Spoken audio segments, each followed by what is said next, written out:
Okay, well, this video was coming anyway, but I'm done doing YouTube for a while, if not forever.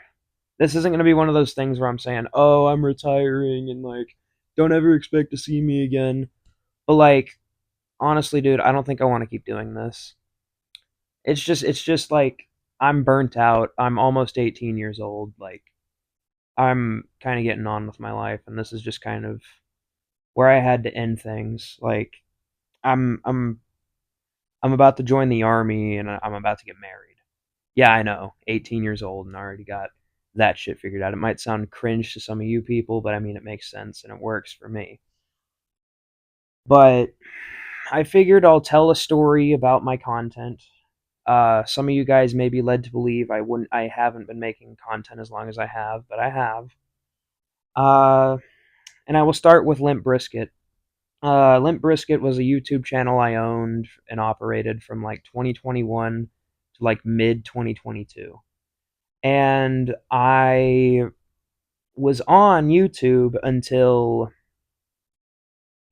essentially what happened was this guy from Canada, and I'm not going to name him because he's still on the internet, but he made a fake tweet saying I wanted to shoot up my school and burn it down and shit, and like it was very obvious that the tweets were fake. Like you could go like look at them, and if you had been on the internet for less than 5 seconds, you could have you could have seen they were fake. But he made those tweets and he sent them to my school,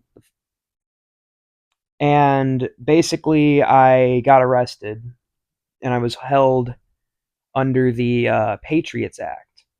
And essentially, what the Patriots Act does is that they can hold you for up to 48 hours on the suspicion that you're a terrorist. Well, lo and behold, uh, I was in a cell for about 2 hours, and I'd handed over my phone, and they looked at enough to see that like it was very obvious I didn't say any of that, and they let me go. And like, what's really weird about all that? They didn't like forensically look through my phone with one of the equipment that they have. Like they literally gave it to a younger cop and was like, "Yeah, there's no way he fucking did that." Which that is a very weird way to do that. If a crime was committed over the internet, shouldn't they have somebody who's more tech savvy and more internet familiar involved in a case like that? I don't know, dude. But lo and behold, I was out of jail in less than 2 hours. They didn't charge me with anything, and I got to go home that day. But it was still very.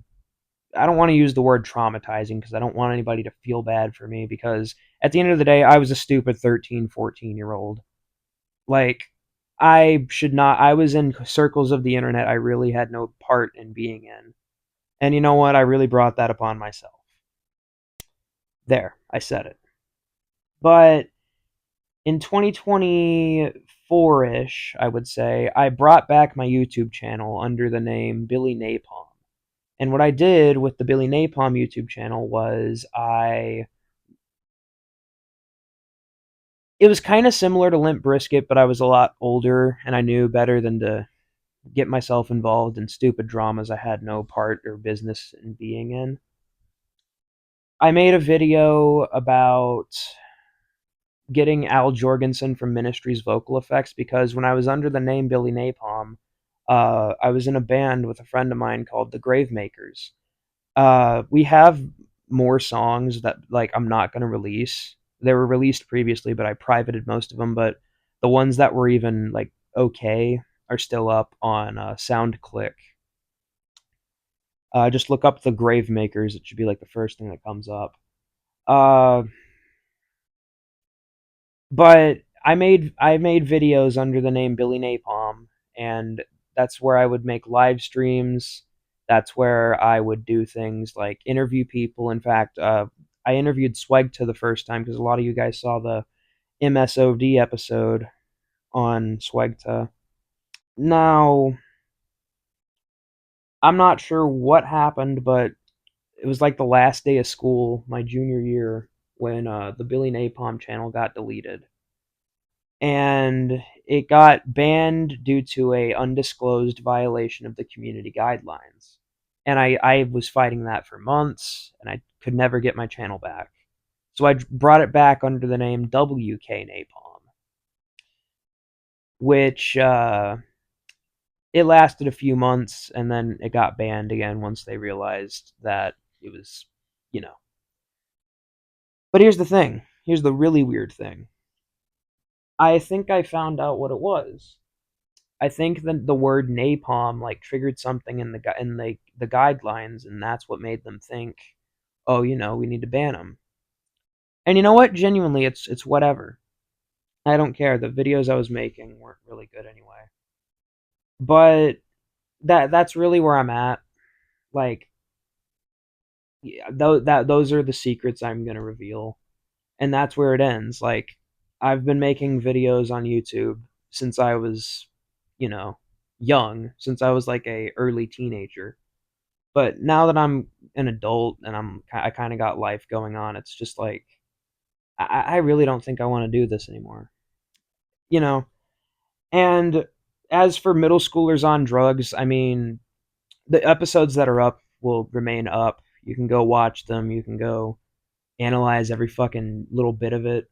And, fucking in 20 years when we're having a fucking revival tour, like, in 20 years when we're having a revival tour, like fucking Smashing Pumpkins, you could ask me about it then. But I don't see that coming. I don't foresee that coming.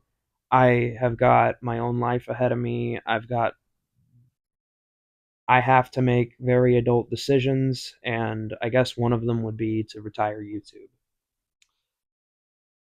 I would like to thank the few people who have been supporting and watching my content. Uh, I would like to thank people who enjoy the content and gave, constructive criticism about how I could do better with my videos. And, just I mean, that means a lot. I mean, I'd been doing it for a while, but it feels good to know that I don't want to make it sound like I was changing people's lives in my videos, but I mean, I'm glad some people liked my videos. But, that's kind of where I'm at now. I guess that's the end. I can't really think of anything better to say, but like, that's really it. Like, thank you guys for watching, and I'm not sure if I'll ever come back, but don't don't ever say never, because it'll bite you in the ass, and everybody's gonna be like, wait, you said you'd never return. Why are you returning?" I'm not gonna do that. So you might see me again, you might not. All right, bye.